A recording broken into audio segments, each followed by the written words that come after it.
Hello, my name is Nabil Maradia, and I'm in my final year at the University of Houston.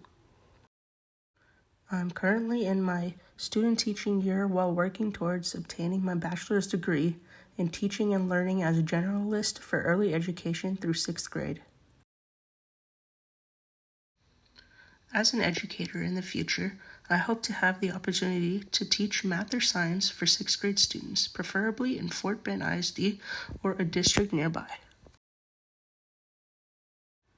My parents both migrated to the United States in the early 1990s from India, where they were both born, and they stayed in New York at the time when they arrived to America, with my mother working in a salon and my dad working at a local donut shop. They didn't really have the opportunity to go for higher education since my dad went to Kuwait during the war and worked as a bread baker for the soldiers, and neither of the families could afford to send them to that education. The rest of my father's family still resides in India, while about half of my mother's siblings and family live here in America and also in India. Up until I was about 5 years old, I actually knew Hindi completely, since my parents spoke it at home rather than English.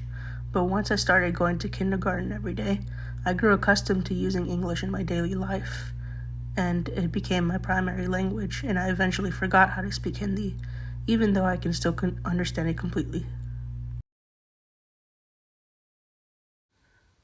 I get asked all the time why I don't speak Hindi anymore, mainly by people who do speak Hindi and friends of my parents and other family members, and I always answer the same way.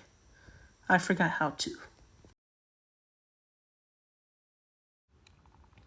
I have never been considered an ELL student because I grew up here in America, and I learned English with all the other students in my early childhood years.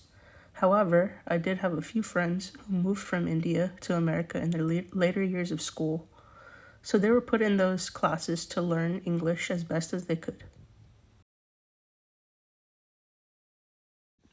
One of those friends of mine happened to be my best friend from Sugarland Middle School and Kempner High School. He came to America when we were both in 6th grade, and since he didn't know anyone else in the school, he and I became best friends over time. I used to go to his house occasionally, and since his parents were new to America as well, they didn't know any English, so my friend had to translate everything I said as a response to them, because I lost my native tongue. Another language experience in my life was at my high school, Kempner. I had to take 2 years of foreign language, but after those 2 years of taking Spanish, I decided to take another. I thought it would be a great experience to take that third class, and it would help me in my life. And for the most part, I would be right if I still remembered most of it, which I don't. Although I did take 3 years of Spanish class, it's been over 6 years since my third year of Spanish, and I haven't retained much of it. I can, however, piece together sentences that I hear in public using the words that I remember.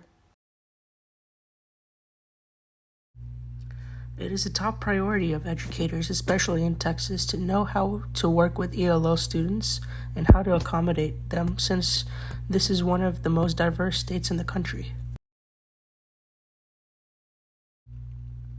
According to Wright, how educators choose to view their ELLs affects how they organize teaching and learning in the classes, and how administrators structure programs in their schools and districts. I would assume that most teachers would try their best to include those ELL students in the best way that they can in the same lessons as the other students to maintain the same level that the ELL students need to be at the end of the year. Also, according to Wright, the United States functions on the tool of assimilation. This is just like what my friends went through when they were put in ELL and ESL classes in middle school and high school. I know that in the future, if all goes well and I become an educator, I will have a few students in my classes each year that may also be the same, and I will have to accommodate my lessons for them and give them extra assistance if they need it.